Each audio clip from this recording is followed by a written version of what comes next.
영광의 등급을 공부합니다. 오늘은 교리학성의 76편 31절부터 시작해가지고 저기 109절까지 멸망의 자식들, 해의 왕국의 상속자들, 달의 왕국의 상속자들, 별의 왕국의 상속자들, 오늘 이거 공부 다 할 거예요.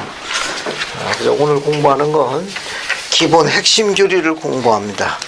나머지 것은 이제 개인적으로 통찰력을 갖고 공부하시면 되겠어요. 아주 오늘은 귀중하고 이제 가치 있는 시간이 될 겁니다. 자, 교리학성약 76편 31절부터 보세요.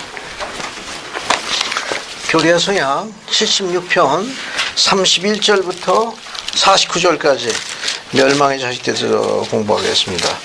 이 멸망의 자식에 관계되는 부분은 우리하고는 크게 상관 관계가 깊지는 않아요. 이게 거의 가능성이 우리에게는 굉장히 낮은 겁니다. 멸망의 자식이 되기 위해서는 상당히 높은 경지까지 가야 돼요. 최소한 충실한 후기 성도로서 생활하다가 그가 생전에 후기 성도로 생활하면서 하나님의 사업에 그의 영광과 그분의 그런 영광을 위해서 헌신적으로 봉사하다가 그의 희생과 헌신이 뛰어나가지고 신께서 그 부름과 택함을 확실히 해주는 사람들이 있습니다. 그래서 살아생전에 성신을 통해 가지고 자신이 들어가야 할 영광의 최상의 등급에 관한 말씀과 또 그것을 시온으로 보는 분들이 있어요. 성신으로 임봉해 줍니다. 그런 특권을 갖고 난 다음에 그리스도를 배반하면 멸망의 자식으로 분류되니까 그런 아주 높은 경지까지 가야 되니까 되게 또 그런 분들은 많지는 않은 수라고 그러지만 되게 이제 순교 관련인 분들도 많이 있습니다. 그러니까 멸망의 자식은 5명뿐이 안 된다 이렇게 설명하는 분도 있는데 그 말은 뭐냐면 수를 이야기하는 게 아니라 5명도 많은 거예요. 왜냐하면 신이 될 자가 가장 나락으로 맨 밑바닥으로 떨어진 상황이기 때문에 그 수를 이야기하는 게 아니고 그 몇 명이 안 된다는 그 수가 적은 숫자가 아니에요.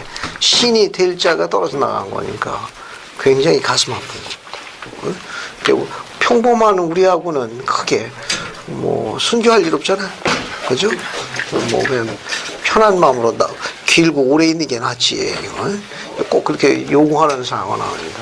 유념에서 보면 도움이 아주 많이 돼요. 그래서 멸망의 자식에 관계되는 건 31절과 35절이 같이 관련이 있습니다. 31절, 35절 같이 한번 읽어보죠.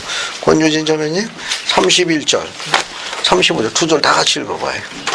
곧 나의 권능을 알고 있고 그 권능에 참여자가 되었으나 스스로를 내어 맡겨 악마의 힘을 통하여 굴복당하여 진리를 부인하며 나의 권능을 무시하게 된 모든 자에 대하여 이같이 주가 이르노라. 성령을 받은 뒤에 성령을 부인하고 아버지의 독생자를 부인하며 그들 스스로에게 그를 못 받고 드러내어 그로 부끄러움을 당하게 하였음이라. 감사합니다. 그래서 여기 31절과 35절을 보게 되면 거기 보게 되면 세 번째 줄에 악마의 힘을 통하여 굴복당하여 진리를 부인한 자들, 그래서 나의 권능을 무시한 자, 또 그런 자고 35절 성령을 받은 뒤에 성령을 부인하고 아버지의 독생자를 부인하며 그들 스스로에게 그를 못 받고 드러내어 그로 부끄러움을 당하게 한 자들. 소위 용서받지 못한 죄 중에 하나가 뭐가 있습니까? 용서받지 못하는 죄 중에 하나가 뭐가 있어요? 성신을 부인하는 죄에 해당되는 자들이 바로 여기에 멸망의 자식으로 분류되는 자들입니다. 저 굳이 하나 적어보게 되면 하나님의 거룩한 거예요. 하나님의 거룩한 권능과 진리에 대한 걸 성신을 통하여 확인한 후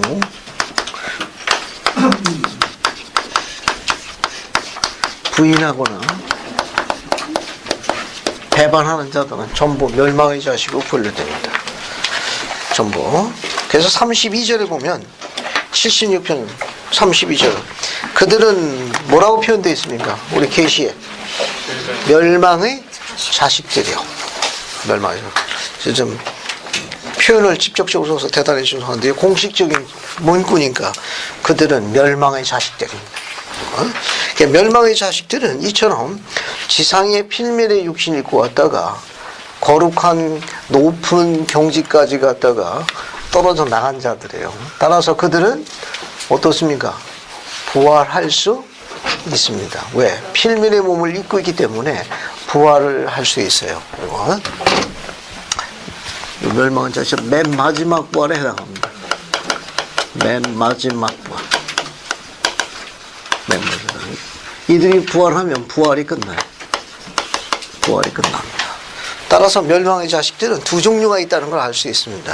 필면의 몸을 입고 지상에 왔다가 가장 거룩한 높은 곳에서 떨어져 나간 자들이기 때문에 육신을 입고 있으니까 부활해요. 또 다른 종류의 멸망의 자식이 없나요? 김차생 형제 뭐 생각나는 거 있어? 사탄.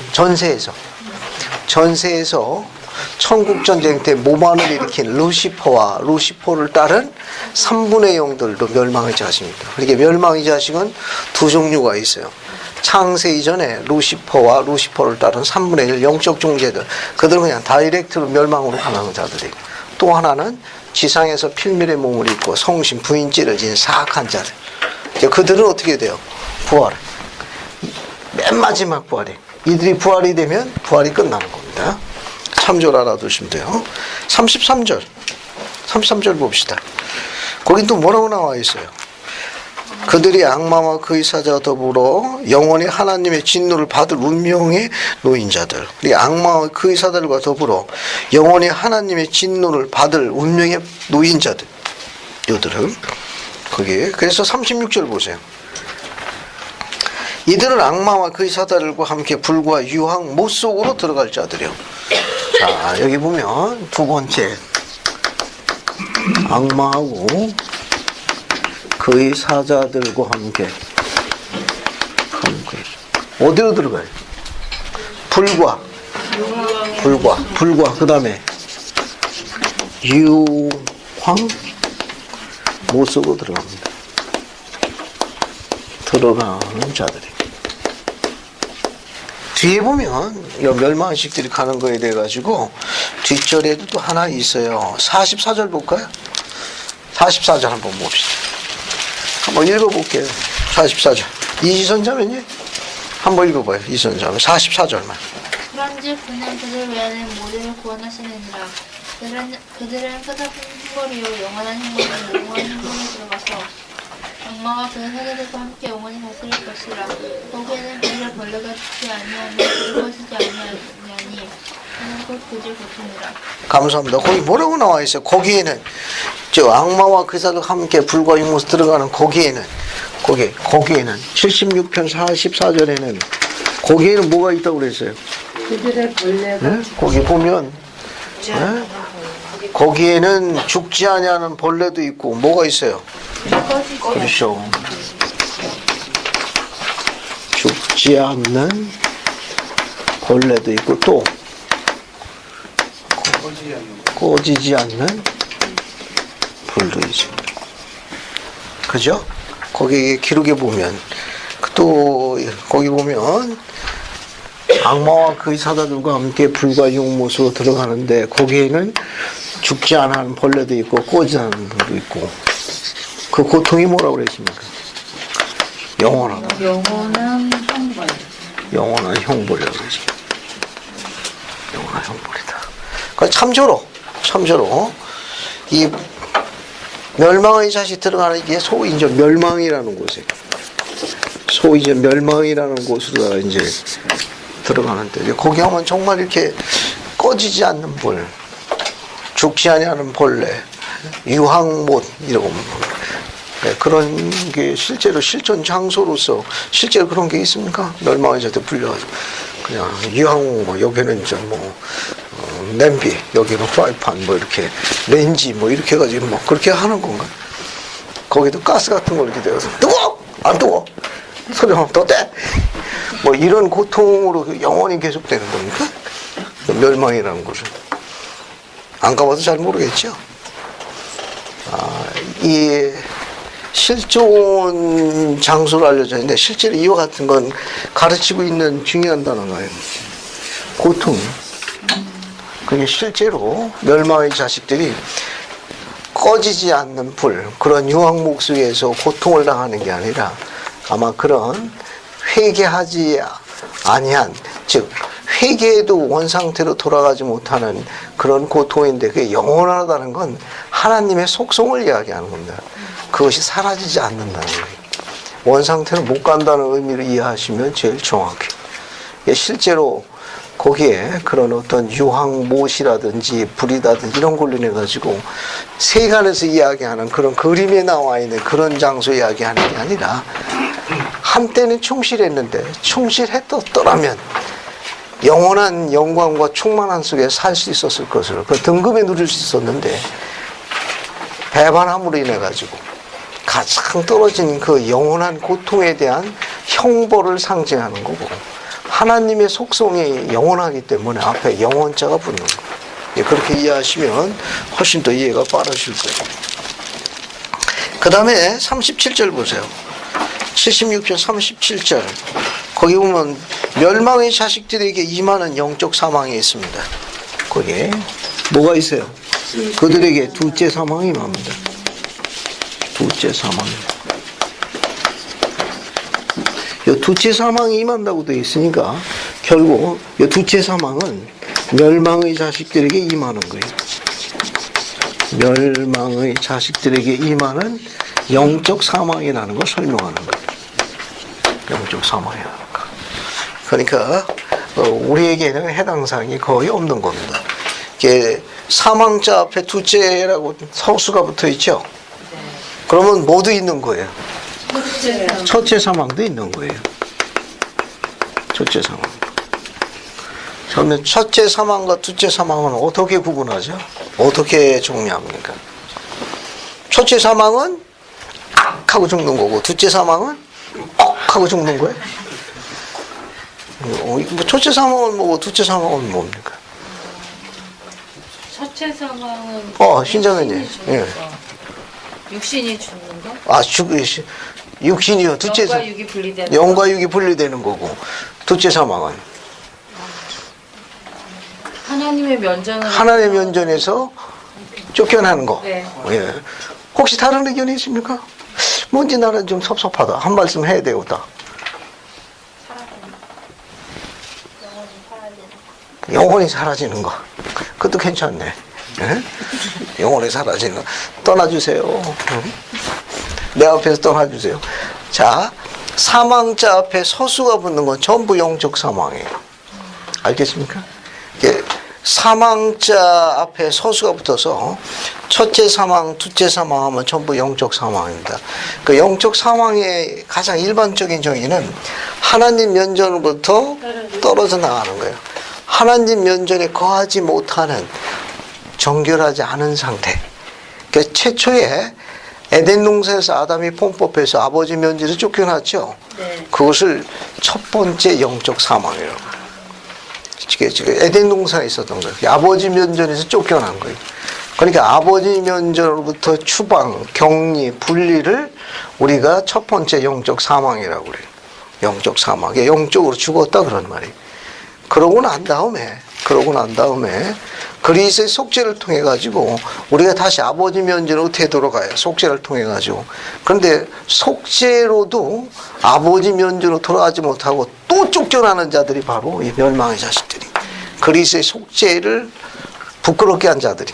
그래서 다시는 못 돌아갑니다. 속죄로도 영향력을, 권세를 미치지 못하는 자들이 있는데 그들이 멸망의 자식들이 다시 아버지 면전으로 또 쫓겨납니다. 다시 돌아오지 못하다고. 그걸 둘째 사망이라고 해요. 둘째 사망은 멸망의 자식들에게만 해당된다. 이거는 부활 이후에 임하는 거예요.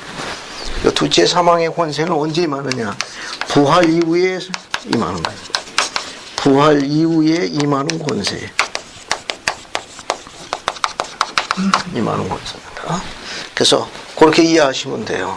일반적인 사망은 영과 육이 분리되는 거. 영과 육이 분리되는 거. 그래서 하나님 면전으로부터 추방되는 걸 영적 사망이라고 하는데 그 첫 번째 영적 사망은 어디서 있었다? 에덴 동산에 있었다. 그리고 멸망의 자식들의 임하는 부활 이후에 임하는 추방이 뭐예요?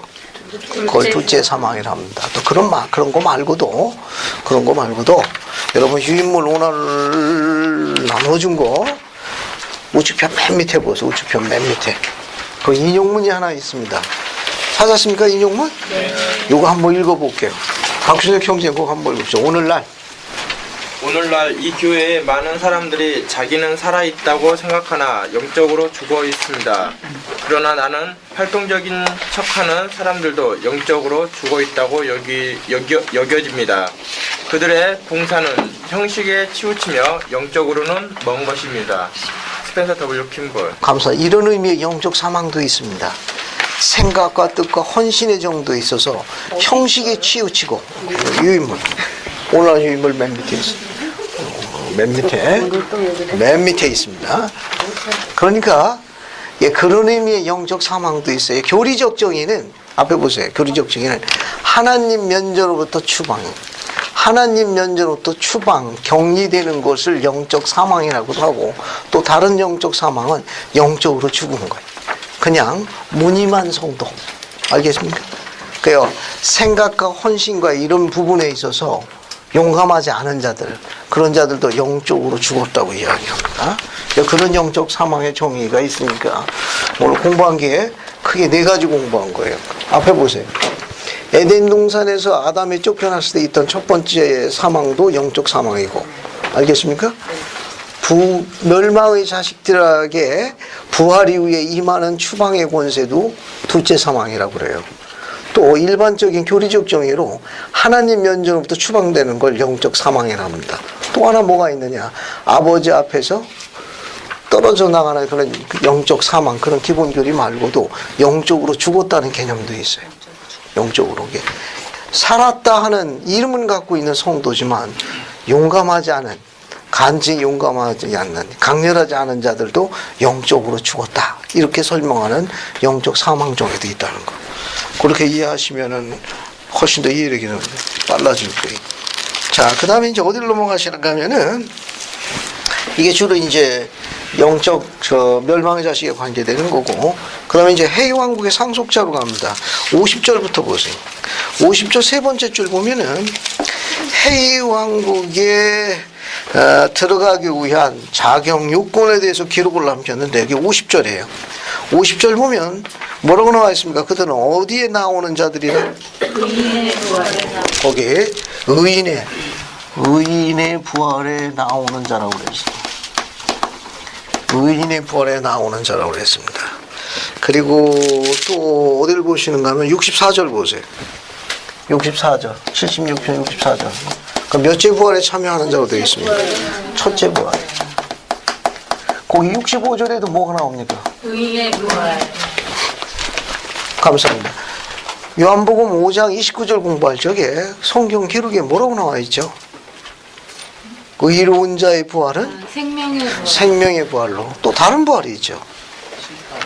불의한 자의 부활은 뭐라고 그랬습니까? 심판의 부활. 따라서 부활이 2개가 있다는 걸 나타나는 거예요. 의로운 자의 부활은 계시로 뭐라고 되어 있어요? 몇 번째 부활? 저기 첫째 부활로 이야기한 거예요. 그러면 불의한 자의 부활은 심판의 부활인데 그 부활은 이제 몇째 부활이 되는 겁니까? 2째 부활이 되는 거예요. 그러면 해왕국에 들어가는 상속하는 자들은 첫째 부활에 언제 임하게 됩니까? 아침에 임하는 거예요. 조금 더 설명할게요. 첫째 부활에 아침에 임하는 자들. 그러면 첫째 부활에 오후에 임하는 자들은 누구예요? 달의 왕국에 들어가는 자들입니다. 이 사람들은 아들의 임재하심을 받는 자들이에요. 아들의 임재하심을 받는다는 말은 뭐냐? 복천년에 들어간다 그런 말이에요.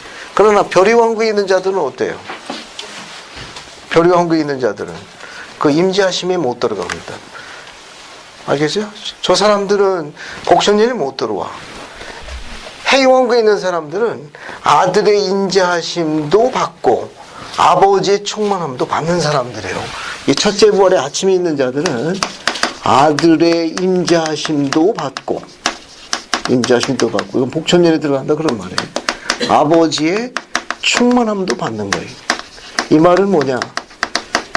신이 되는 자들이에요. 그런데 첫째 번에 오후에 들어가는 자들은 아들의 임자하심은 받아요. 임자하심은. 왜냐면 복천년에 들어가거든. 그러나 아버지의 충만함은 받습니까? 신이 못 돼. 그 충만함은 못 받아. 여기는 임자하심도 없고 충만함도 없어요. 여기 못 들어와. 별도로 나가야 돼. 요거는. 조금 이따 설명할게요. 경전에 설명이 있으니까. 77절 한번 볼까요? 76편 77절. 아들의 임자하심을 받으나 아버지의 충만하심을 받지 못한 자들이다. 78절. 그들은 어느 영광이요? 달의 영광이요.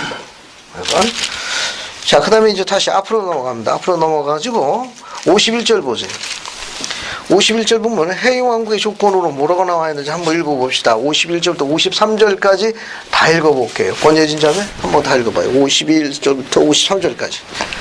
그들은 예수에 대한 증거를 받아들이고 그의 이름을 믿고 그의 이름으로 물속에 매장됨으로써 그의 매장된 방식을 쫓아 침례를 받는 자들이니 이는 그가 주신 계명에 따른 것이라. 그리하여 계명들을 지킴으로써 그들이 씻음을 받아 그들의 모든 죄에서 깨끗하게 되어 성령을 줄 권능에 성인되고 인봉된 자의 안수로서 성령을 받게 하려 함이니라. 또 그들은 신앙으로서 승리한 자요 아버지께서 의롭고 참된 모든 자에게 내려주시는 약속의 성령으로 인봉된 자들이니라. 감사합니다. 여기 봐요. 같이 갈게요. 우선 어떤 의식을 받은 자들입니까? 침례를 받은 자들. 침례를 받은 자들. 그 다음 뭐 어떻게 돼 있어? 52절에 계명을 지킴으로 인해 가지고 어떻게 돼요? 시침을 받은 자들이. 씻음을 받은 자들. 자, 그 다음에 53절에 어떤 자들입니까? 신앙으로서 승리한 자들이. 신앙으로서 승리한 자들. 누가 인봉해 줬습니까? 약속의 성령으로 인봉된 거예요. 신이 되도록 예임된 자들이 성령으로 인봉된 거예요. 그러면 우리는 여기서 중요한 거 공부할 때 해왕국의 상속자들 어떤 자들이냐? 첫째 부활에 아침에 임하는 자들이, 아들의 임자심과 아버지의 충만함을 다 소유하는 자들이, 그리스도와 공동 상속자가 되는 자들이에요. 그뿐만 아니라 해왕국에서는 어떤 복음의식에 순종해야 돼요? 침례 받아야 돼요. 따라서 침례라는 건 해왕국의 허락을 받는 중요한 구원의 의식이에요. 그러니까 아버지께 돌아가려면은 경로가 두 개가 있어요. 하나는 복음의 의식을 받아야 되고 성약을 맺어야 돼요. 그래야만 아버지 면전으로 돌아가는 거예요. 그래야 아들의 임재하심을 받아들이고 아버지의 충만함을 받는 상속권을 갖는 거예요. 침례가 그래서 중요한 겁니다. 침례는 해왕국에 들어가는 허가일 뿐만 아니라 신이 되는 정결의물로 들어가는 열쇠. 침례를 안 받으면 우리 몸이 성결케 안 됩니다. 그러면 성결케 계속되어 신처럼 새롭게 될 수 있기 위해서는 어떻게 해야 돼요? 계명을 지켜야 돼요. 시침이죠. 어때요? 우리가 갖고 있는 것들은 걷어내야 돼요. 버릴 거 버려야 돼요. 이 시침에 관계되는 그런 의식이 주어지는 곳이 어디에 있습니까? 템플. 성전에 자주 가면 갈수록 우리 옷을 어떻게 돼요? 하얗게 정결케 하는 겁니다. 이건. 그 다음에 어떤 자들이에요? 신앙으로서 승리한 자들이에요. 신앙으로서 승리한 자들. 그러면 신앙으로 승리한 자들은 어떤 특징이 있는지 이렇게 테이블에 계신 반원들끼리 의견을 나누어 어떤 사람들이 신앙으로 승리한 자인지 의견을 발표하시는 겁니다. 됐습니까? 시작하세요. 여러분이 앉아있는 줄로 세가지고 맨 오른쪽 편에 있는 분이 팀장이에요. 알겠어요? 여기 팀장. 한 줄씩 해가지고 자, 디스커션 해가지고 의견을 모여. 어떤 사람을 신앙으로서 승리한 자로 하는지 사례 발표가 있으면 좋습니다. 아, 내가 알기로는 이런 사람이 신앙으로 승리한 자다. 시작하십시오. 자, 어떤 사람이 신앙으로 승리한 자? 시작하세요. 자, 어떤 사람을 신앙으로 승리한 자로 하냐 하는 겁니다. 예. 사례 발표가 있으면 더 좋아요. 하나님의 것을 정말 최악 엄청난 유혹 속에서 하나님의 의를 선택했어요.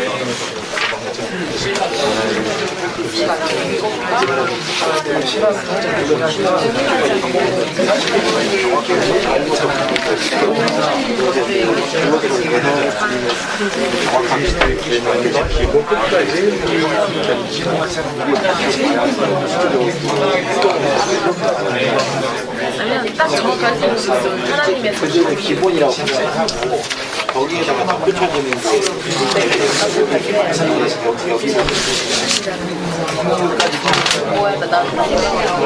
여기 나왔지만 이 내용들이 사실 그렇잖아요. 저는 좀 틀린 것 같아요.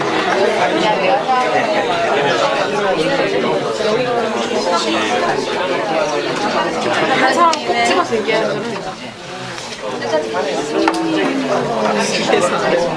단독이 심었고요. 왜냐면 이거는 이제 자신한테 내는 모르지만 가족들한테 영향이 크게 미치는 거예요.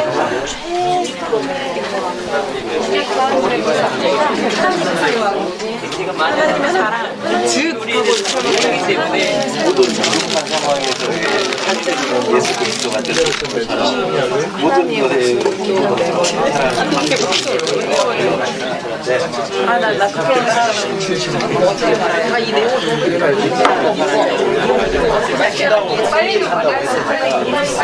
처음에 이 정도 갖고 있다가 힘들게 움직이면 꺼지는 그런 사람이 아니라 인생에서 끝까지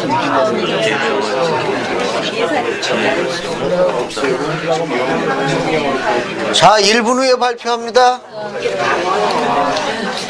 자, 의견을 모아보세요. 제사를 위한 천혜를 받고 자기 결정 자신의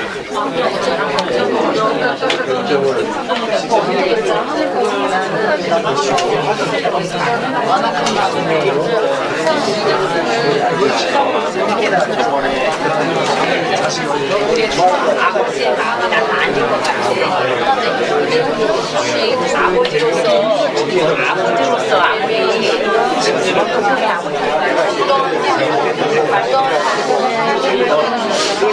하나님을 사랑하고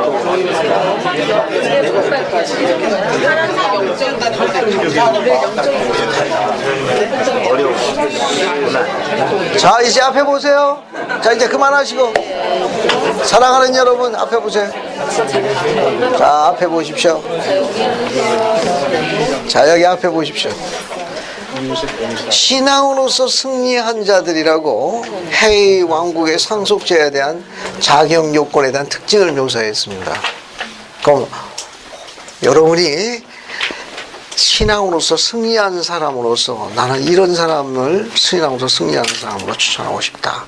혹시 주변에서 그런 용감한 성도가 있으면 사례를 같이 소개해서 나눌 수 있으면 좋겠습니다. 자원자 있습니까? 나는 내가 승리한 자다라는 분 빼고 그런 분 빼고 나는 나를 추천한다 그런 분 빼고 어때? 기르형 형제 뭐 지나친 겸손은 건강해로운데 혹시 자원자 있습니까? 나는 지금까지 볼 때 정말 성도지만 정말 신앙으로 승리하신 그런 위대한 분을 내 추천하고 싶다. 뭐 정의를 이룰 수도 없고 사례를 같이 나눌 수는 더 좋고. 여기 안 계신데 한번 해도 돼요? 그 기류의 형제님. 자, 한번 이야기해봐요. 들어봅시다. 제가 성교 사업할 때 한 형제님을 만났는데 이 형제님은 그 사업을 하시던 분이에요. 이분은 이제 교회 회원이 아니었고 그래서 사업을 하는데 그 술집 비슷한 그런 것들을 운영하고 있었기 때문에 저희 선교사들을 만날 때 지혜의 말씀에 있어서 굉장히 큰 문제가 있었어요. 근데 제가 이야기를 들었는데 이분이 그 선교사님들하고 한 일주일 정도 연락이 끊겼대요. 침례 결심을 했던 구도자였고 일주일 정도 연락이 끊겨서 선교사들이 굉장히 걱정을 했는데 일주일 후에 이 형제님이 다시 나타났을 때는 자기가 하던 사업을 전부 다 정리했다고 하더라고요. 자기가 지혜의 말씀을 내가 술, 담배를 안 할 수는 있지만 자기가 술을 계속 파는 거는 그것도 지혜의 말씀을 어기는 거라고 생각이 들어가지고 일주일 만에 그 가게를 정리하고 학원 선생님으로 다시 취직을 했다라고 그러더라고요. 그리고 그분을 이제 그분하고 굉장히 친하게 지냈었는데 몇 년 동안 연락이 안 되다가 저번 주에 연락이 닿았어요. 이분이 그 연락이 안 닿았던 이유가 작년에 암에 걸려가지고 그 투병을 하면서 그 계속 있었다가 작년 말인가 올해 초인가에 완치가 됐다고 그러더라고요. 그래서 아마 그것에 따른 축복으로 이겨낸 건 아닐까 하는 생각을 하게 됩니다. 기도 형제가 모처럼 좋은 얘기했습니다. 극히 드문 경우에. 또 다른 분 한 분 함께 나누고 싶은 사례 있으면 한 번 더 초대합니다. 신자매님. 저희 범주학과도 황명자 자매님이신데요. 이번 학기에는 수강을 하지 못하셨지만 그분은 남편이 제2의 어떤 분하고 가셨어요. 그래갖고 이제 혼자 남으셔갖고 세 자녀와 함께 무릎 꿇고 죄짓지 않고 하나님 안에서 이 자녀들을 잘 기를 수 있도록 도와달라고 그렇게 하시면서 경매로 넘어간 그 집의 옥탑방에서 어떻게든지 지하로는 살기 싫다고 해보고 살고 싶다고 옥탑방에서부터 이제 그 과정을 이겨내셔가지고 자녀들을 출중하게 잘 키우셔서 후기 송도의 멋진 사돈들과 다 이렇게 사돈을 맺으시고 손주를 보시고 또 그분이 이웃분을 전도를 했는데 그분이 황인희 자매라고 저희 교회 또 자매님이세요. 근데 그분의 남편만 안 왔지 남편과 딸이 안 왔어요. 근데 두 아들을 다 이 교회로 인도해서 또 출중한 후기 성도의 사돈을 또 맺으셔서 그 이제 살아있는 간증. 그래요. 신앙으로 승리하는 출중한 사돈을 맺는다. 제가 멘토로 삼는 사람의 한명자입니다. 감사합니다. 복 중에 제일 큰 복 중에 하나입니다. 이게 신앙으로 승리했다는 이 정의는 다양한 정의가 있는데 그 중에 하나는 그래도 혹시 나 또 이야기해야 되겠다는 분 있습니까? 나 오늘 집에 가서 잠 못 잔다. 집에 가서 내 벌떡 일어나야 된다. 아마 다양한 사례가 있으리라고 판단이 됩니다. 이게 그냥 문자적 정의로 내리게 되면 현재 자기가 가지고 있는 가장 소중한 것 그것을 주님의 제단에 올려놓고 자기 것을 뒤로 미루는 겁니다. 그분의 영광을 위해서 이런 행위를 할 때 신앙으로 승리했다는 거예요. 취업, 결혼, 신앙 그런 것이 코앞에서 너무너무 힘든 거예요. 너무너무 바빠. 그래도 그분을 기쁘게 하고 그분의 영광으로 해서 내가 가지고 있는 가장 아름다운 것을 그분의 제단에 올려놓고 나의 만족스러운 것을 뒤로 미루는 그런 용감한 행위를 할 적에 우리가 교리적으로 신앙으로 승리했다 이렇게 설명합니다. 희생 없이는 불가능한데 세상 것에 희생이 없이는 신앙으로 승리하기 어려워요. 그런 자가 해이왕고 상속받는 자격을 갖는 거예요. 이게 신앙으로 승리했다는 거. 가정 그냥 가장 쉬운 일을 하게 되면은 가장 아름다운 18세부터 30세 가장 아름다운 그 나이를 아낌없이 주님의 제단에 올려놓은 선교사가 하는 것도 역시 신앙으로 승리할 하나의 행위가 됩니다. 그가 어떤 과정을 거두게 불문하고 그거는 그런 신앙으로 승리하는 행위가 없이는 거의 불가능합니다. 어린 청소년들이 매일 반 세미나리에 나가기 위해서 집에 2시에 왔다가 5시 반에 일어나서 가는 것도 역시 신앙으로 승리하는 그런 연장선에 있는 거예요. 쉽지 않습니다. 아까 기련 형제가 이야기한 대로 주님은 주를 영화롭게 하는 자를 때가 되면 그를 반드시 영화롭게 하십니다. 주님은 절대로 빚지지 않는다는 걸 기억하셔야 돼요. 계산 방법이 우리와 다르십니다. 자신의 힘을 고집하는 자는 결국 자신이 계산해야 될 거예요. 하지만 주님의 방법으로 계산하게 되면 천사가 수정 들어주는 독특한 경험을 합니다. 그런 자들을 우리가 신앙으로 승리한 자다라고 이야기하는 거예요. 그런 축복을 갖게 쓰면 그게 해외왕국에 들어가는 상속자들의 특징이에요. 좀 정리가 됩니까? 그게 자신이 가지고 있는 가장 좋은 거예요. 이것을 그분의 재단에 내놓기 위해서는 희생해야 돼요. 자기가 가지고 있는 그 만족스러움을 좀 안 된 얘기지만 뒤로 좀 미룰 수 있는 용기가 필요해. 그럼 주님께서 크게 기뻐하십니다. 기뻐하셔가지고 즉 그분께 영광을 돌리는 그런 행위로 말미암아 그가 거룩하게 되고 그는 영화로움을 입게 됩니다. 아버지를 영화롭게 했기 때문에 그분의 절기에 따라가지고 그도 축복하시는 거예요. 그러니까 이 일에 대한 증험된 사람들을 우리가 경전에서 신앙으로서 승리한 자들이다라고 묘사하는 거예요. 말할 수 없는 큰 축복입니다. 이거는. 자, 그 다음에 54절 봅시다. 54절 보면 헤이 왕국의 상속자들은 어떤 교회혼이라고 그래요? 장자의 교회혼이라고. 장자의 교회혼. 그러면 예수 그리스도 교회 회원하고 장자 교회하고는 어떻게 다르죠? 예수 그리스도 교회 회원하고 장자 교회하고는 어떻게 달라요? 예수 그리스도 교회 회원은 침례를 받고 회원이 되는 사람이고요. 맞아요. 침례를 받고 평을 낸 자고. 교회 회원은요, 교회 모든 모임과 성전 의식을 받은 자들. 감사합니다.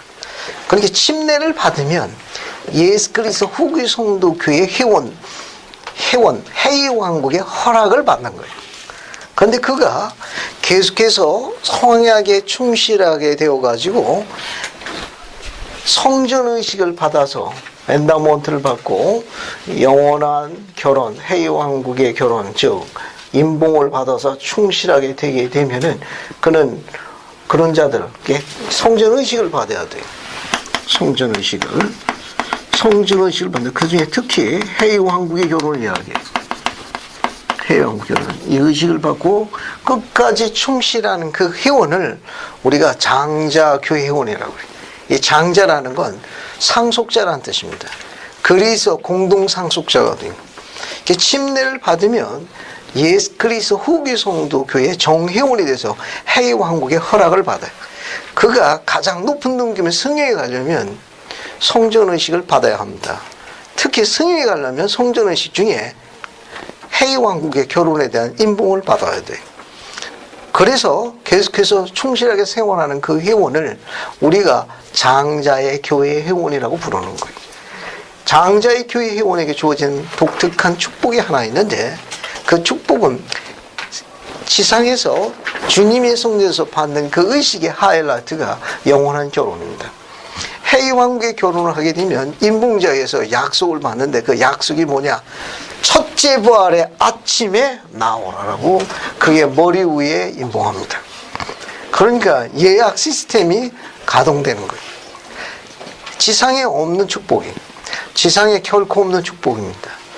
즉 신성한 주님이 이제 무릎을 꿇은 그 하나님의 선남 선녀에게 신께서 대리인을 통해서 임봉하십니다.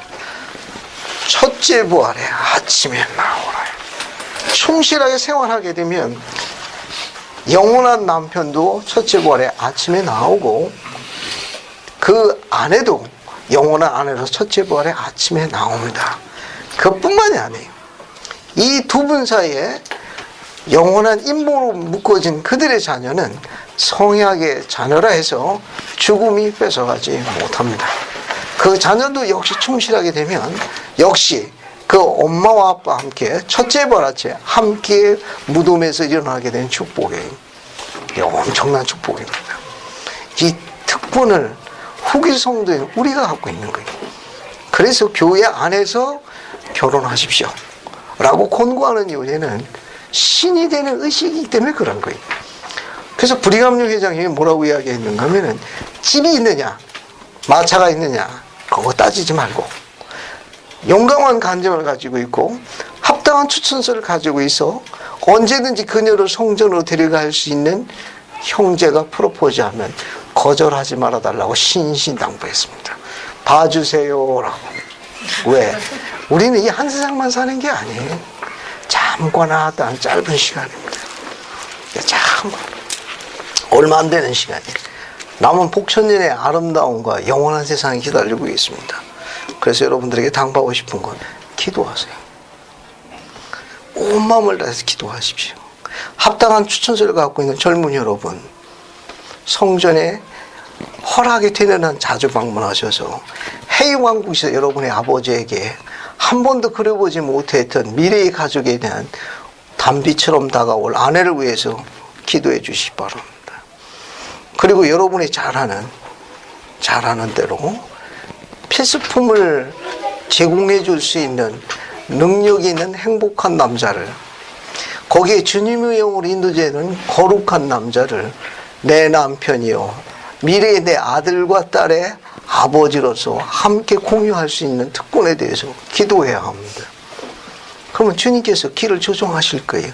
예생 수많은 젊은이 가운데 그렇게 할 수 있는 젊은이의 기도를 주님이 축복하시는 건 당연한 일입니다. 우리는 그런 자들을 몽땅 통들어가지고 신앙으로 승리한 자라고 기록하는 거예요. 집에 돌아가시게 되면 특히 가족을 구성하기 위해서 준비하고 있는 형제들은 안식일을 잘 지킬 수 있는 직업을 가질 수 있도록 기도해야 합니다. 안식일을 잘 지킬 수 있는, 가족과 함께 예배 볼 수 있는 직업을 가질 수 있도록 기술과 능력을 달라고 이스라엘 하나님께 무릎 꿇고 간절히 구해야 돼요. 또 이스라엘 딸들 수많은 남편 가운데 하나님의 영으로 인도되어지는 가장을 보필할 수 있는 특권에 대해서 주님께 간구해야 합니다. 그것이 옳은 일이에요. 그러면 주님께서 축복해 주시게 되어 있어요. 왜? 딸이 아버지 집에 가서 영원함을 누리겠다고 이야기할 적에 도와주십니다. 우리가 갖고 있는 의식은 신처럼 사랑하고 신처럼 영생하는 거예요. 이게 우리의 복음이에요. 그런 부분에 대해서 기도해야 합니다. 시간의 절기를 여러분 시간에 맞추지 마세요. 시간에 맞아요. 주님은 여러분을 지상에 보냈을 적에 여러분을 들어 올리실 시기를 조정하시다고 약속하셨습니다. 오늘 아주 유인물 중에 맨 앞에 하나 보세요. 인용문 연구라고 있어요. 친필 워드 프로세서에서 만든 겁니다. 알겠어요? 여기 인용문 맨 앞에 있는 거 보세요. 맨 앞에 있는 거. 봤습니까? 한번 봐요. 이성지 자매님 앞에 거 읽어봐요. 하나님은 그거 한번 크게 읽어봐요.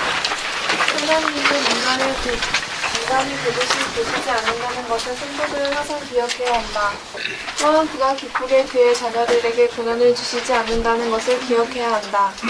또한 주님이 그의 자녀들에게 현재의 결핍과 시련을 견딜 것을 요구하실 때는 그렇지 않으면 필연적으로 그들을 삼킬 훨씬 더 큰 환난을 피할 수 있게 하기 위함이라는 것도 늘 기억해야 한다.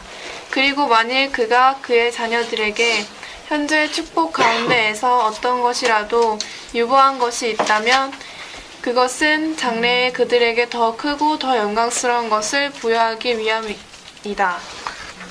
조지 큐케는 장님이 하신 말씀입니다. 한번 더 읽어볼게요. 여러분 이런 자료 찾기 쉽지 않습니다. 이거 한번 더 읽어볼게요. 하나님은 인간이 보듯이 보시지 않는다는 걸 성도는 기억해야 한다. 우리가 보는 건 시즌에 맞아야 돼. 시즌 1, 시즌 2, 시즌 3 하는 거 뭐냐. 고등학교 졸업하면 학교 가고 학교 갔다가 대학 졸업하고 직장 구했다가 결혼하고 이게 이제 우리가 보는 눈이야. 이게 우리가 보는 스펙이라고. 그런데 하나님 보는 건 안 그래. 다르다는 거예요. 이거는. 또한 그가 기쁘게 그의 자녀들에게 고난을 주시지 않는다는 기억합니다. 왜 하나님은 하필이면 내게 그런 생각하지 말라는 거예요. 하나님께서 우리에게 시련을 주고 우리가 고통당한 걸 즐거워하시는 게 취미 생활이 아니라는 거예요. 아시겠습니까? 어쩌면 우리의 어리석음에서 자원한 게 더 많아요. 어쩌면 우리가 지혜롭지 못해서 자초한 게 더 많다 그런 말입니다. 뒤에 보세요. 또한 주님이 그의 자녀들에게 현재의 결핍과 시련을 견딜 것을 요구하실 때는 그렇지 않으면 필연적으로 그들을 삼킬 훨씬 더 큰 환난을 피할 수 있게 하기 위함이라는 걸 늘 기억해야 한다. 그럼 우리가 원하지 않은데도 그런 고난이 임한 것은 우리의 뭐를 깊게 하느냐? 무협지에 나오는 도사들만한 내공을 깊게 하기 위함. 내공을 깊게 하는 거야. 앞으로 우리와 관련 없는 상황에 의해서 그런 어려움이 오기 때문에 그것을 극복하기 위해서입니다. 내공을 깊게 하고 있어요. 그리고 만일 그분이 그의 자녀들에게 현재의 축복 가운데 어떤 것이라도 유보한 게 있다면 그 자꾸 늦춰지는 것은 늦춰지니까 우리 마음이 상한 거예요. 가슴이 아프고. 그 이유는 뭐냐? 앞으로 우리가 원했던 것보다 더 크고 영광스러운 축복으로 우리 멸류관을 쓰시겠다는 그런 하나님의 지혜예요. 지금은 그게 제일 큰 것 같으시. 지금은 제일 큰 거예요. 오, 하나님 성전에 가가지고 열심히 기도합니다. 이름만 가르쳐 주세요. 이름만 가르쳐 주세요. 열심히 했는데 이름은 무슨이면 아무것도 안 보여줘요. 6개월 뒤에 기도가 바뀌었습니다. 성만 가르쳐 주세요. 성만 가르쳐 주세요. 그렇게 하시지 말라는 겁니다. 1천년 기도에도 그런 응답 안 돼요. 알겠습니까? 그런 응답이 안 됩니다. 여기 나와 있는 대로 혹 보류한다면은, 유보하신다면 이유는 딱 하나야. 간구를 깊게 하기 위함이에요. 그분과 여러분의 개인적인 관계를, 너를 건질 수 있는 게 전능자 나라는 걸 그분께 온전히 의지하고자 하는 전능자의 뜻도 포함해 간구를 훨씬 깊게 하는 겁니다. 그리고 그 딸이 원하는 것보다 더 크고 영광스러운 축복의 hon을 쓰시고자 하는 하늘에 계신 아버지의 깊은 지혜도 포함되어 있어요. 이게 우리 시차로 계산하지 말라 그런 말입니다.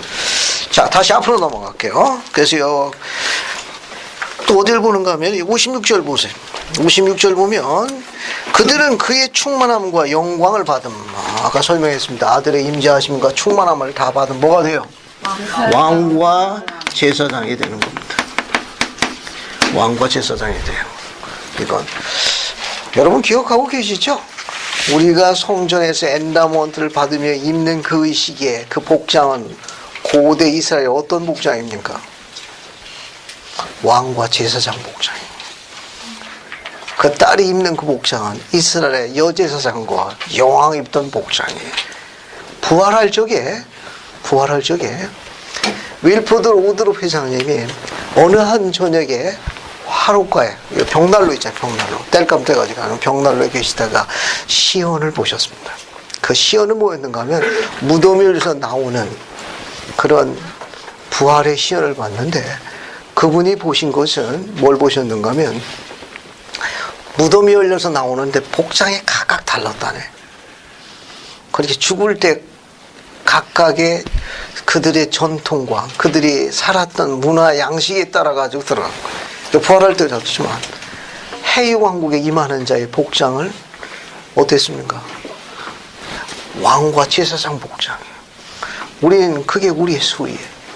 부활할 때도 이스라엘 왕과 제사장으로 이스라엘 여왕과 제사장 복장으로 보내. 그들이 곧 신이 된 자들이 이스라엘 족속을 영원히 다스리고 통치할 제사장과 왕으로 일어나는 걸 시연으로 직접 보셨습니다. 흥미있죠?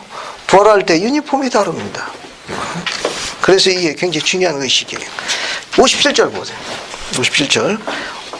어떤 신권의 반차를 따른 자들입니까? 멜기세덱 신권의 반차를 따른 겁니다. 이것도 멜기세덱 신권의 반차를 따른 자입니다. 신권의 반차를 따른 자들이. 그 다음에 뒤로 넘어가서 58절에 그들은 뭐라고 되어 있어요? 58절에 신이 된다. 그 다음에 69절 맨 밑줄로 갑시다. 뭐라고 되어 있어요? 완전한 속죄를 이루신 새 성약의 중보자 예수를 통하여 온전하게 된 의로운 자, 그리스의 속죄를 통하여 온전하게 된 자입니다. 여기는 그리스도의 속죄를 통하여 온전케 된 자들, 온전케 된 자들. 앞에 보세요. 이 해왕국에 관련되어 있는 이 부분에 대해서 속죄를 통해 가지고 온전케 됐다 이렇게 설명하고 있는데, 이게 속죄가 우리에게 미치는 아주 중요한 영향력이 하나 있습니다. 속죄는 어떻습니까? 자신의 것을 희생하는 거 아니에요. 그죠? 속죄의 영이라는 거.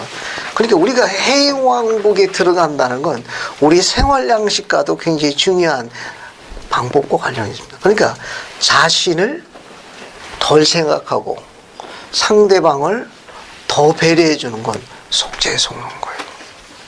그러니까 지난주에도 언급했지만 흰크레저님이 이야기한 대로 좋은 남편, 이상적인 남편, 좋은 남편을 이야기해요. 이상적인 남편이라는 건 세상에 쓰는 용어고, 우리가 이야기하는 좋은 남편, 더 좋은 남편, 이 개념은 뭐냐면 남편이 자기 자신을 덜 생각하고 아내를 더 생각하여 그녀를 배려해주는 자상한 행위를 우리가 총칭하는 표현입니다. 그것이 좋은 남자고 좋은 남편이에요. 근데 그게 어디서 오느냐? 속죄에서 오는 거예요. 그리스의 속죄를 기억하게 되면 그게 자연스럽게 그렇게 이어질 수밖에 없습니다. 그런 현상에 대해서 온전케 된 자들, 이게 살아가면 살아갈수록 그게 도만이 되는 거예요. 도만이 그런 것이 자연스럽게 이루어지는 겁니다. 이건 지금 제가 우리가 그 영원한 결혼 거기 보게 되면은 현 살아계신 사도문 중에 한 분인데, 그 아들이 그런 기록을 남겼습니다. 아버지에 대해서 이제 아들도 결혼을 했어요. 근데 그 사도님 지금 현존하는 사도님이에요.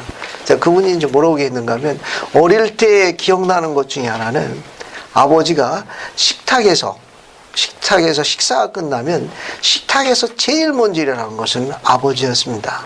아버지는 기꺼운 마음으로 식탁에 있는 모든 걸 손수, 조리실에 있는 거기서 설거지하는 그 어머니 옆으로 그걸 전부 나누면서 두런두런 여러 가지 많은 이야기를 하시는데, 그 제일 먼저 치우신 분이 아버지였습니다. 아버지는 일어나셔서 치우면서 엄마의 설거지도 도와주시냐고 저희 자녀들에게 임무를 지명했습니다. 그럼 우리는 기쁜 마음으로 임무를 지명받으면, 그래 너도 같이 할래 해서 우리는 남매가 아니면 형제가 우리는 거기서 아주 즐거운 마음으로 봉사했습니다. 어린 시절 추억을 이야기했어요. 그래서 그 아들은 나도 결혼하면 아빠의 모범을 따라가야 돼 이걸 결심했답니다.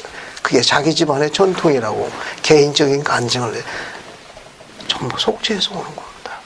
그러니까 저도 그래요. 저도 그렇게 잘은 못하지만은 그게 증인이 있으니까 일단 식탁에 앉으면 아내가 두 번이라도 하지 않습니다. 물을 갖고 온다든지 뭐 다른 용품을 갖고 오면 제가 일어나서 하지, 식탁에 앉은 아내를 두 번 일으켜 세우지 않겠다는 게 저의 기본 원칙입니다.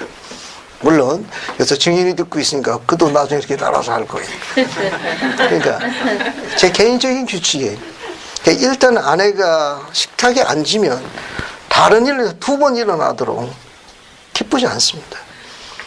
자녀들이 물 갖다 주세요, 반찬 갖다 주세요, 제가 일어나는 걸 원칙으로 하고 있습니다.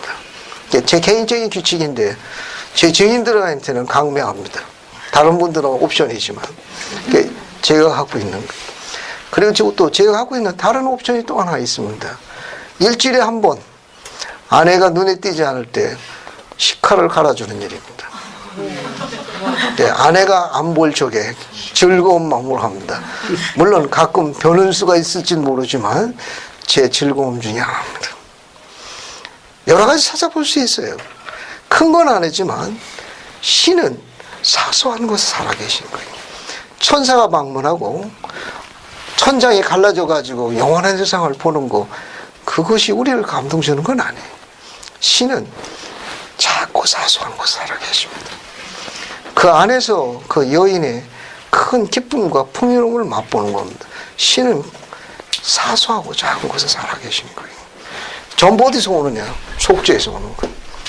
왜냐? 이분이 그렇게 하셨으니까. 그 계속 개발해야 합니다. 그 전부 영과 관련 있는 거예요. 영이 없으면 그런 작동이 거의 안 됩니다. 영과 관련 있는 거예요. 영과 관련이 있습니다. 자, 그래서 온전케 됐다 그런 말입니다. 70절 보세요. 70절 보면 해의 영광에 몸을 갖습니다. 해의 영광에 광채를 갖습니다. 해의 영광. 잘 보세요. 선지자 조셉은 뭐라고 했는가 하면 해의 영광의 광채가 햇빛보다 더 밝다고 했거든. 그죠? 햇빛도 밝은데 그 햇빛도 광채돼요. 조셉은 이런 견해를 기록했습니다. 해의 왕국의 광채는 인간의 필수를 설명할 수 없는데 지구의 평강을 가져다 줍니다. 그 빛은 우리의 접하기만 그렇게 평강스럽다네. 저는 여기에 여러분에게 개인적인 제 제안 하나 드리고 싶습니다. 그런 지구의 평강을 꼭 죽어가지고 해의 왕국에서만 느껴야 합니까? 현세에서 그런 거 느끼면 큰일 나죠? 아니요. 현세에도 누리는 것이 마땅합니다. 물론 부족한 거예요. 흠이 많은 남편이요 아버지지만 언젠가 그 자녀들도 조만간에 둥지를 들어 떠나갈 겁니다. 머무르고 있는 동안에 우리는 지구의 해방과 평강을 자녀들과 공유할 수 있습니다. 하물며 그런 소중한 시간을 그들에게 그런 제한된 것을 상처를 줄 아무런 이유가 없습니다. 그들은 소유물이 아니에요. 신의 선물입니다. 하나님께서 창세 이전에 나를 신뢰해서 다시 함께 공동상속자가 되도록 내게 주신 나의 보석과 같은 하나님의 귀한 선물들이 그들을 통해서 울고 그들의 기쁨을 누리고 그 모든 것들이 전부 자녀를 통해서 오는 이 세상의 가장 큰 보석들입니다. 익사이팅한 과정이에요. 그들이 없으면 큰 존재의 의미를 못 느낍니다. 여자친구와 헤어져가지고 울 적에 같이 울어주는 기쁨도 느껴보고 이 기쁨을 잘 모르겠네.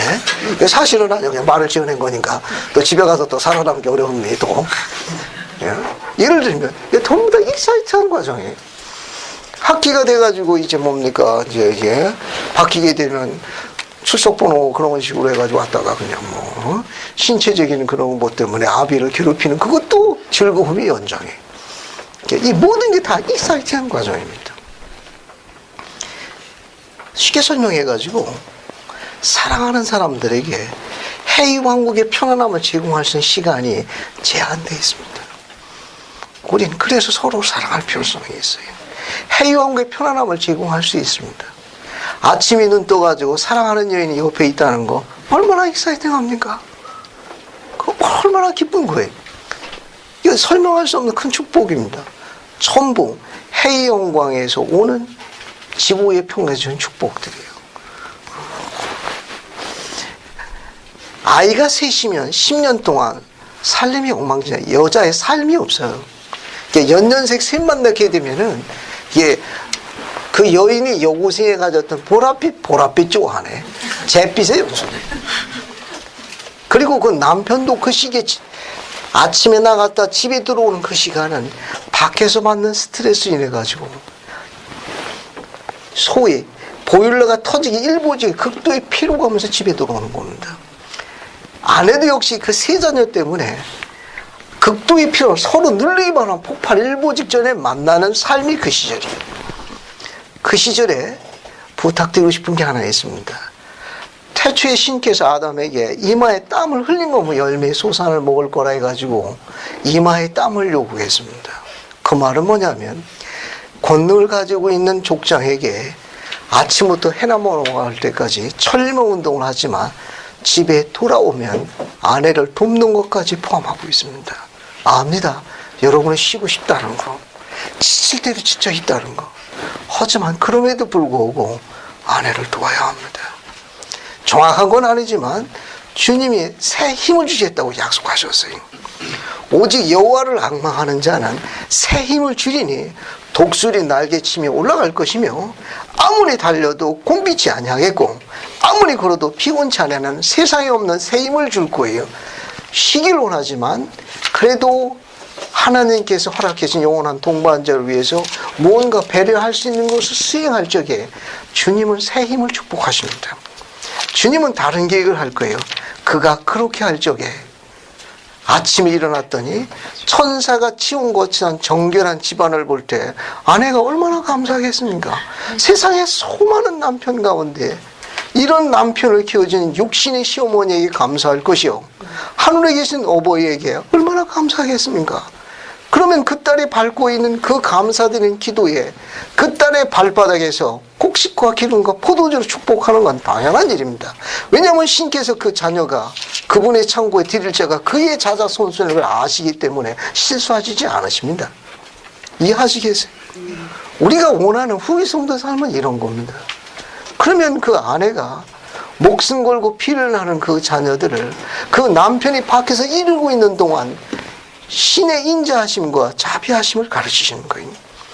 그 딸이 의와 진리의 길로 자녀를 양육하여 대를 보존하는 겁니다. 얼마나 고마운 나무견입니까? 얼마나 소중한 것들이 세상에 알지 못하는 새 힘이 그 안에 있습니다. 피곤하고 어렵지 모르지만 주님은 다른 방편으로 수입을 축복하실 거예요. 다른 방편으로 골수와 관절을 축복하실 겁니다. 조금도 의심하지 마십시오. 이 안에 수많은 그런 경험한 여러분의 선배들의 멘토가 수없이 많습니다. 그게 다 뭐냐? 해의 영광의 광채들이에요. 이 광채는 지구의 평강을 가져다 주는데 그런 편안함을 꼭 해의 왕국 다음 세상에서 누릴 만한 아무런 이유가 없다는 거죠.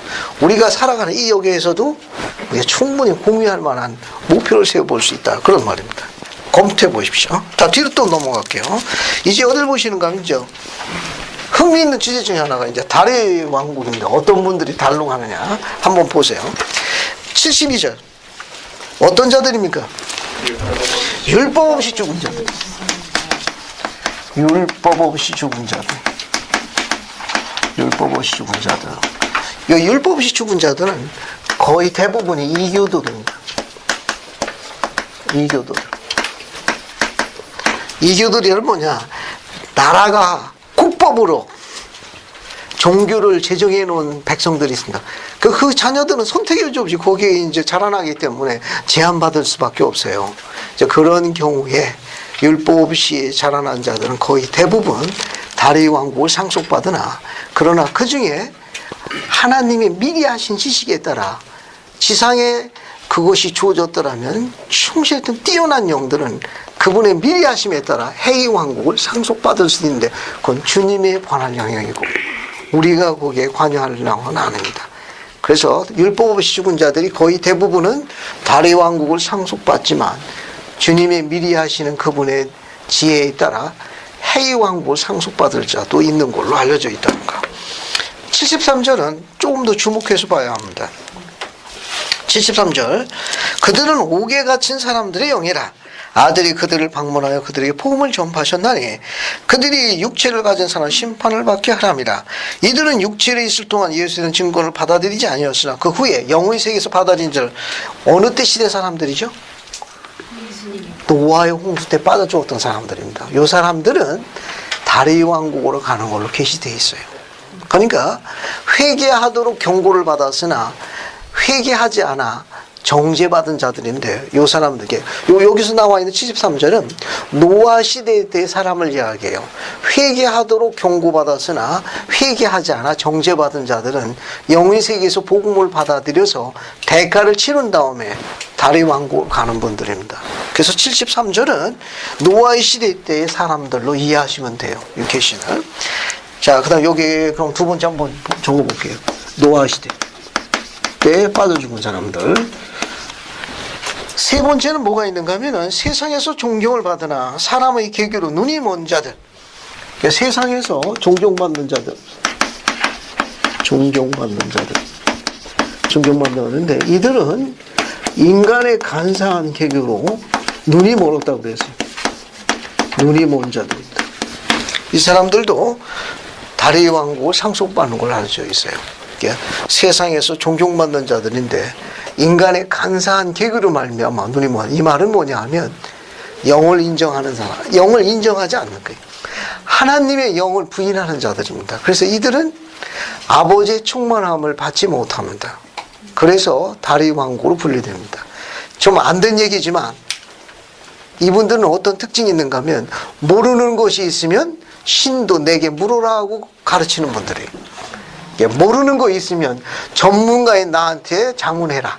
누구? 하나님도 물어봐라 라고 가르치는 분들은 다리 왕국으로 가시는 분들입니다. 실제로 생각보다 꽤 있습니다. 모르는 거 있으면 나한테 물어봐라고 가르치시는 분들은 다리 왕국으로 분류된다는 거. 자, 그 다음에 이제 뒤를 넘어가셔가지고 별의 영광에 관계되는 거 79절 한번 봅시다. 79절 여기 보면 예수에 대한 간증이 용감하지 아니한 자들. 용을 역시 다리왕국 상급자인데 특히 예수에 대한 간증이 용감하지 않은 자들은 구체적으로 누굴 이야기합니까?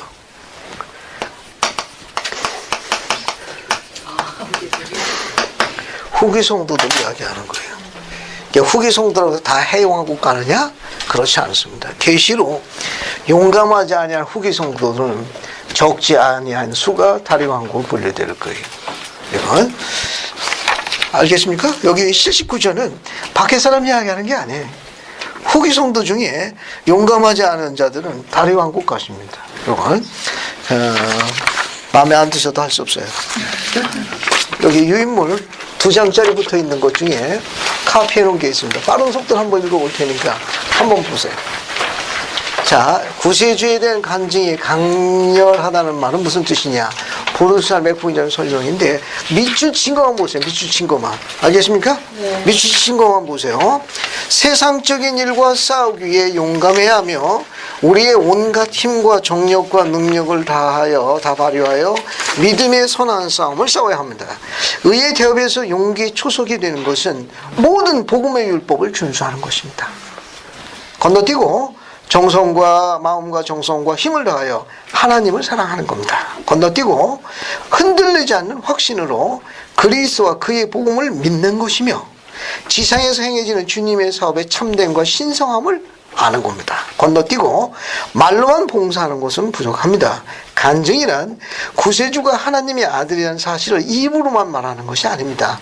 순종과 준행과 개인적인 의로움이 뒤따라야 합니다. 건너뛰고 그리스도를 믿는 굳건함으로 심차게 나아가야 한다는 것이며 끝까지 참는 겁니다.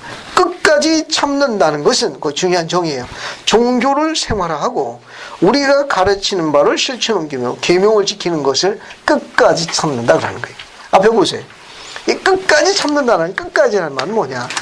우리의 종교, 우리가 갖고 있는 가르치는 우리의 종교의 가르침을 우리 생활 전반에 다 적용하는 거예요. 우리 생활을 다 다스리는 겁니다.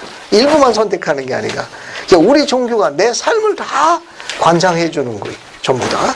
그뿐만 아니라 계명까지 시키는 걸 포함하는 거예요. 건너뛰고 우리의 열정과 기호를 억제하고 세상적이며 속된 것에서 분연히 일어나는 일입니다.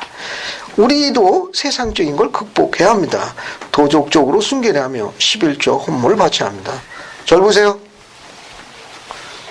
청년 여러분, 매달 첫주 금식주일날 11조 내고 있죠? 세명하고 밥만 끄떡거리고 있습니다 지금. 여러분이 아르바이트 했다든지 용돈을 받았든지 10분의 1을 매달 첫주 금식주일날 감독님에게 11조를 내야 합니다. 11조를 내야 아까 이야기한 거룩한 동반자에 대한 축복을 받는 거예요. 세상에 공짜가 없나니 심은 대로 걷는 거예요. 특히 11조를 경히 다루지 마십시오. 11조는 미래의 영원한 동반자에 관한 분별의 영과 밀접한 관련이 있습니다. 왜 11조에 대한 그 큰 축복을 왜 경히 다루는지 이해가 잘 안 갑니다. 만약에 11조를 내는 여기 독신 자매가 있다면 그 10분에 해당되는 그 적은 금액이 주님의 계산 방법은 배수가 독특해. 10분의 1자에 보면 거기 종류가 나와 있습니다.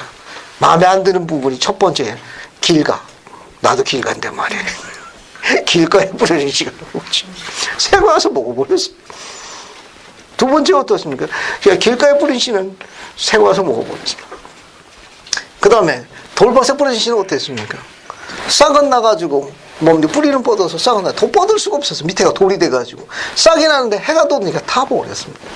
가시떨기 떨어진 씨는 공간에 있는 거예요. 가시떨기 공간만큼 자랐지만 가시의 떨기에 걸려가지고 더 성장이 제한됐습니다. 그러나 어떻습니까? 좋은 땅에 뿌려진 씨는 어때요? 배수가 달라.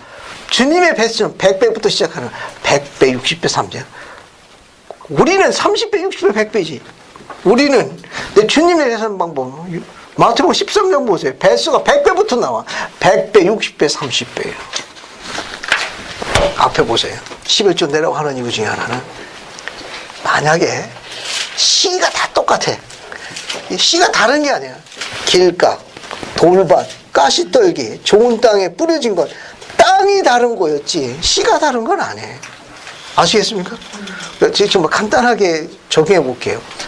만약에 그 시가 자매라면 같은 씨앗의 자매, 똑같은 자매가 길가라는 땅, 저 길가에 알겠습니까?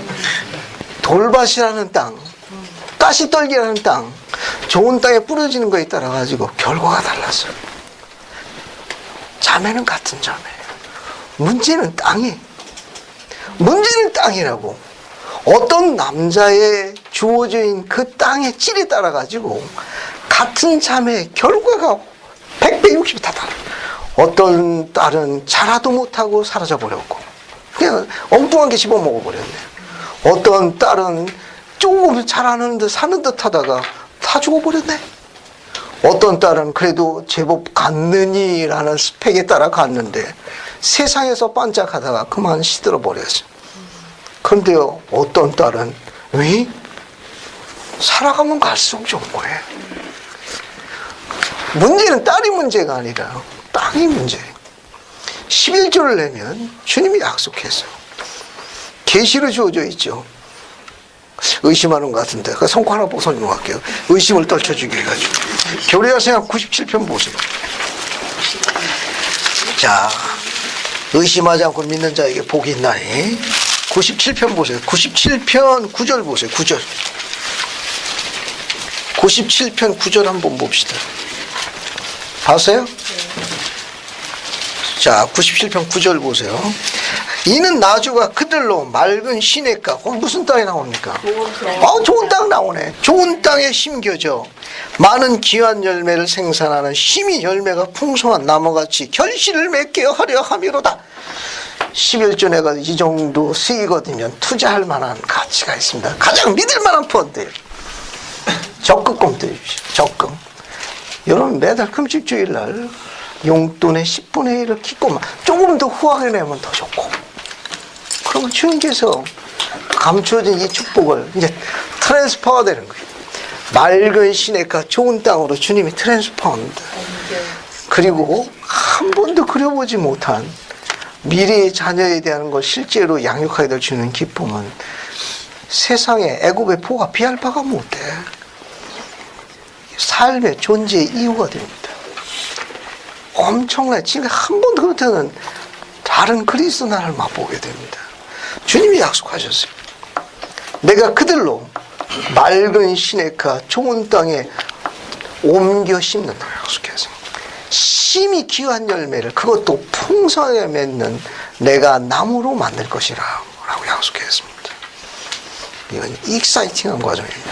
적극 검토해 보십시오. 자, 다시 또 들어가 봅시다. 자, 이제 또 계속 볼게요. 계속 봅시다. 자, 그 다음에 이제 넘어가시고 됐습니다. 자, 그 다음에 어딜 보시는가 하면은 용감하지. 자, 됐죠. 11조 얘기해. 아까 인용문 마저 다 읽을게요. 인용문 보세요. 인용문. 인용문 보세요. 아까 읽은 거 맞아. 11조 있는 거 중간 부분 읽었는데 밑에 거 다 읽고 맞을게요. 안식일을 거룩하게 지키고 마음을 다해 기도해야 하며 부름을 받았을 때 모든 걸 다 버리고 희생해야 합니다. 그 다음 맨 마지막 거 마저 정리할게요. 매사에 주님의 편에 선다는 거. 매사에 주님이 선다는 건 주님이 결정하신 방향으로 결정을 하고 주님이 그러한 상황에서 생각하실 바를 생각하고 그가 믿는 바를 믿고 그가 말하실 바를 말하고 그가 행할 바를 행하는 겁니다. 또 그리스도의 마음을 지녀가지고 그가 아버지와 하나가 된 것처럼 그와 하나가 되는 것, 그걸 뭐라고 그래요? 예수에 대하여 간증히 용감한 자라고 그러는 거예요. 이렇게 생활하도록 목표를 삼아라, 그런 말입니다. 됐죠? 그 다음에 집에 가셔가지고 뒷장을 보시게 되면 요 빈칸 채우는 게 있어. 알겠습니까? 집에 가서 한번 정리해 보세요. 그러면 훨씬 더 도움이 될 겁니다. 자, 이제 다시 앞으로 넘어갑니다. 자, 이제 76편 어디를 보시는가 하면은 76편 자 보세요. 83절 보세요. 83절, 82절부터 보세요. 82절부터 보시면 요건 이제 별의 왕국에 해당되는 자입니다. 82절부터 여기 앞에 보면 82절이니까 그리스도의 복음이나 예수에 대한 증거를 받은 자, 복음을 받아들이지 아니한 자들. 또 두 번째는 성령을 부인하지 아니한 자들. 그 다음에 이들은 어디 가는 겁니까? 지옥에 떨어지는 자. 요거는 여기는 그쵸, 복음을 거절한 자들입니다. 그러나 성령은 부인하지 않았어요. 그 다음에 지옥에 가는 자들입니다. 요 지옥은, 여기서 얘기한 지옥은 영의 세계의 한 부분을 이야기해요. 한 부분. 실존 장소. 실존 장소. 그래서 영의 세계에서 거기서 복천년이 이루어지는 1000년 동안 그들이 못 나오기 때문에 영옥이라는 곳에서 1000년 동안 지옥의 대가를 치러야 됩니다. 이 사람들은. 여기 영에서 한 부분에서 지옥의 대가를 치러야 돼. 값을 치러야 합니다. 값을 치러가지고 그들이 복천년이 끝난 다음에 나오는 거예요. 끝난 후 부활하게 됩니다. 그래서 별의 왕국으로 들어가요. 주목할 점은 이 별의 왕국도 구원이, 그래서 구원의 상속자라고. 왜? 킹덤이거든. 계속 보세요. 계시를 주어져 있는 겁니다. 또 어딜 보시는가 하면은 88절 보세요. 88절 맨 마지막 뭐라고 되어 있습니까? 구원의 상속자예요. 이 구원은 별의 왕국에 들어가는 자들도 별의 왕국에 상속받는 거예요. 왕국입니다. 앞에 보세요. 구원의 상속에 구원이라고 한 말은 굉장히 의미가 깊어요. 현재 우리가 살고 있는 지상은 어느 왕국을 기준하고 있죠? 별의 왕국이에요. 지금 우리가 지금 별의 왕국에 살고 있는 거예요. 그러면 에덴 동산, 복천년 같은 곳이, 같은 곳이라는 건 상태가 같다는 거예요. 에덴 동산도 달의 왕국 상태고 복천년도 달의 왕국 상태예요. 정리됐죠? 네. 그런데 우리가 살고 있는 이 지상이 별의 왕국이지만 뭐만 있으면 살만해요? 해왕국 못지않은데 뭐만 있으면 이 중경자면이 크게요. 그래, 그거 돈만 있으면 해왕국 못지않아. 안 불편해. 각설하고 또 이게 또 나중에 또 후환이 될까 무섭네. 이 말은 뭐냐면은 별의 왕국에 가는 사람들은 그들의 죄과에 비해 가지고 별의 왕국이 너무 훌륭한 거예요. 이 지상보다도 얼마나 행복한지 거기 들어가고 굉장히 만족한답니다. 자기들이 한 행위에 비하게 되면은 너무너무 만족스러운 상태라고 합니다. 그러니까 달의 왕국은 말할 것도 없는 거예요. 해의 왕국은 필설로 표현할 수가 없다고 설명했어요. 그렇게 이해하시면 되겠습니다. 자, 그 다음에 또 어디를 보시는가 하면 89절 봐요. 89절. 우리가 하늘의 시간 가운데 별의 영광을 보았나니 이는 모든 이력을 뛰어넘는 거니까 별의 왕국도 상당히 좋은 거라는 걸 시사하는 거예요. 우리 인간의 이해력을 뛰어넘는 겁니다. 그 다음에 뒤로 넘어갈게요. 뒤로 넘어가셔가지고 103절. 103절 보면은 또 뭐라고 되어 있는가 하면은 103절 봐요. 거짓말하는 자, 마술하는 자, 간음하는 자, 음행하는 자, 누군지 거짓을 사랑하며 지어내는 자들도 전부 어디로 갑니까? 별의 왕국. 여기 마술 나와 있는데 오늘날 우리가 하는 그 마술을 이야기하는 건 아니에요. 귀신 들린 자, 신 내린 자, 귀신의 영, 마귀영에 이끌려가지고 사주하는 자들이 있습니다. 그런 걸 이야기하는 거고, 현대의 매직이라는 마술은 하나의 스킬이에요. 그거 조금 분리해야 됩니다. 자, 지금 여기서 있는 마술이라는 거는 귀신의 영, 즉 악마영에 인도되어 가지고 사주하는 자들이 있어요. 이런 자들은 별의 왕국 가야 됩니다. 이들도 권능과 권세가 있어서 제법 꽤 힘을 씁니다. 자, 그 다음에 105절 보세요. 105절. 영원한 불의 복수를 당하는 자들입니다. 여기 영원한 불의 복수를 당하는 자들이.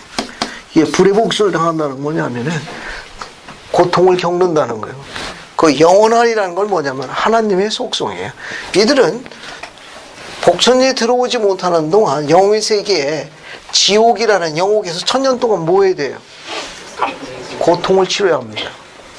같은 하늘과 같은 땅에서 누구는 충실해가지고 영원한 충만함을 누리고 있는데 그렇게 누리지 못하는 자신의 상태에서 이를 간다는 설명이 있어요. 경전에. 우리가 갖고 있는 성경에 이를 간다고 돼. 이를 가는 고통이 불의 복수예요. 앞에 영원하다는 건 그를 주시는 분이 바로 심판주가 영원하신 분이기 때문에 그 용어가 앞에 붙은 거예요. 영원한 불의 복수를 설명하는 거예요. 자, 그 다음에 뒤로 봅시다. 109절. 109절 보세요. 109절 보시면은, 자, 우리가 별의 영광의 세계 영광과 그 주민을 본죠. 그들은 하늘의 공창에 있는 별과 같이 바다의 모래같이 무수히 많더라. 앞에 보세요. 해는 하나요. 달도 하나요. 근데 별은 어때요? 별. 무수히 많지요. 사이즈가 같나요? 다 다르죠. 광채가 같나요? 아니요. 그러니까 우리 인간들이 나중에 왕국을 상속할 때 어느 왕국이 제일 큰 집단이라는 겁니까? 별의 왕국. 부활 집단 중에 제일 큰 집단도 어디예요? 별의 왕국입니다. 즉 별의 왕국이라고 상징적인 지상에 와가지고 별일을 다 저지르고 별짓다 하신 분들은 별의 왕국에서 각종 별로 가십니다. 이건 그러니까 이게 별의 왕국이 여기는 부활하는 집단 중에서도 최대 집단입니다. 제일 많이 분류됩니다. 자, 이것이 영광의 등급이에요. 이제 짧은 시간 동안에 지금까지 공부한 영광의 등급을 평가지로 평가하겠습니다. 그래서 문장을 읽으면서 이것이 해왕국 해라고 적고 달이면 달이고 적고 알겠습니까? 읽으면서 착착 하는 거예요. 마음에 들면 해, 마음에 안 들면 별 이게 짝짝짝짝 알겠습니까? 자, 예진이 놀아줘. 박수정 형제님 이리 나와요. 자, 저 여기 나눠 드릴 테니까 혹시 인물이 모자랄 수도 있습니다. 그럼 두 분이 같이 보세요.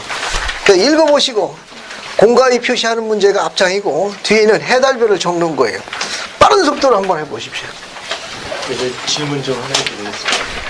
그 80 미만의 죽은 아이들이 그 제임스 털메지 그 장로님 말씀하시기를 뭐 거의 한 인류의 절반 정도 된다 그러는데 상당히 많은 숫자 아닙니까?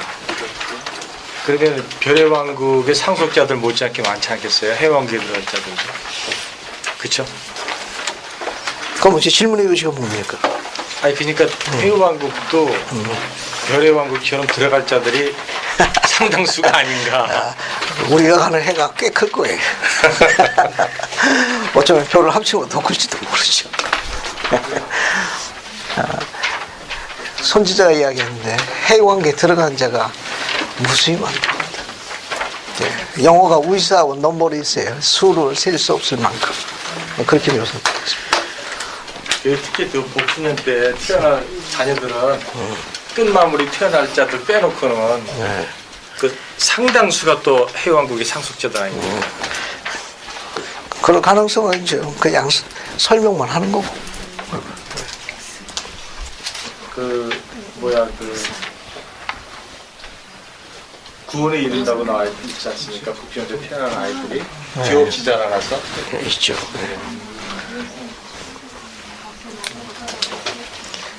자, 앞에 문제는 공과를 표시하는 문제고 뒤에 문제는 읽으면서 해면 해, 다리면 다리고 정리를 좀 하십시오.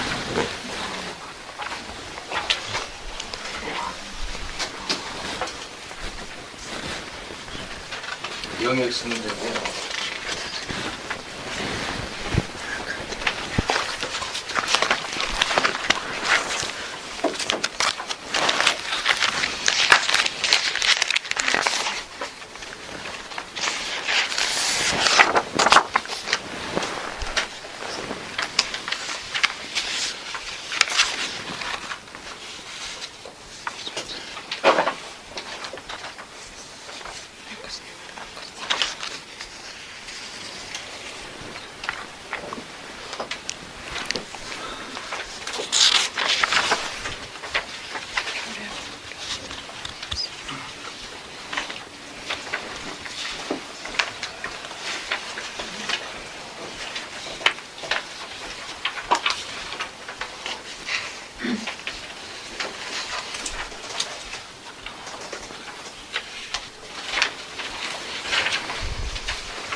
읽으시면서 문장이 매끈하면 O, 문장이 매끈하시면 가위표를 하시면 돼요.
별의원과에 속한 자들은 그 성신의 방문을 받는다. 그 뜻이 무엇입니까? 아, 그거는 그들도 별의 황고에 들어가기 위해서는 오늘날 우리가 주어지는 복음의 의식에 성신의 은사를 받기 위한 안수에 해당되는 걸 받아야 돼. 그 부분을 이야기합니다. 그러니까 이제 별의 왕국에 들어가는 자는 또 거기서 복음을 받아야 되지 않습니까? 그 복음을. 그 복음의 의식에 현재 주어져 있는 것처럼 성신을 받기 위한 안수를 받아야 돼. 그들도 그런 의식을 받아요. 그 설명을 하는 거. 네. 부활한 상태에서도 받는다고요? 아니, 그 의식에 관계되는 건 이쪽에서 대리 침례를 하죠. 이건 이제 그런 의식에 관계를 받는 걸 이야기하는 거예요. 그걸 안 받으면 그들을 복음의 첫째는 의식에 순종하지 않고는 해당되는 왕국으로 못 들어갑니다. 그 설명을 하는 거예요.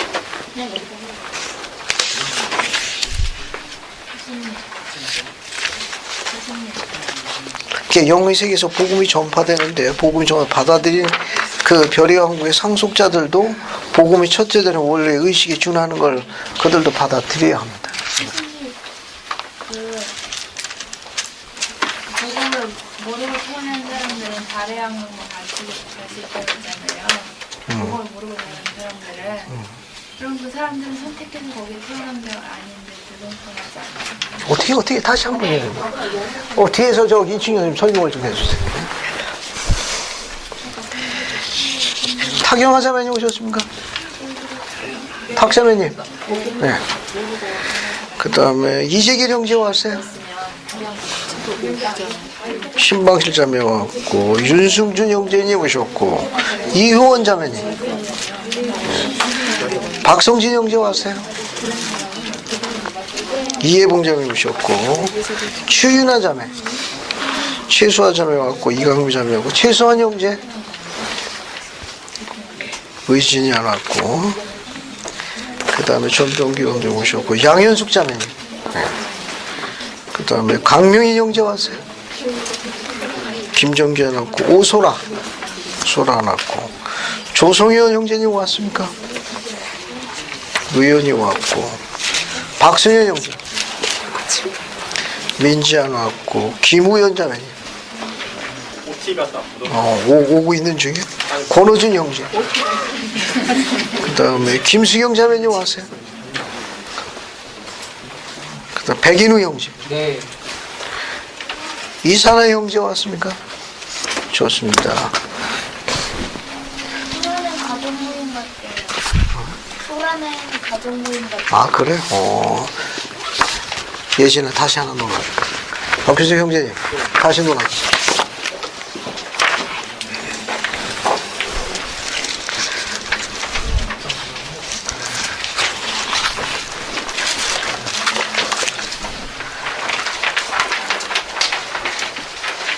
질문 있습니다.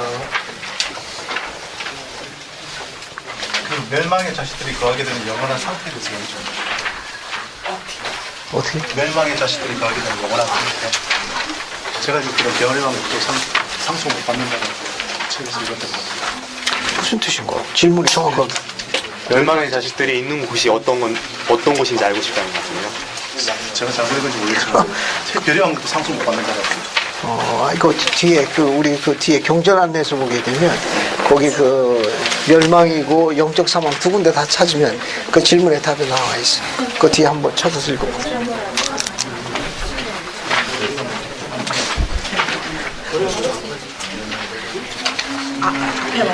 이게 답이에요? 답지예요? 자, 다 받으셨습니까? 네. 이게 정답지예요. 정답지니까 한번 확인해 보시면 되겠습니다.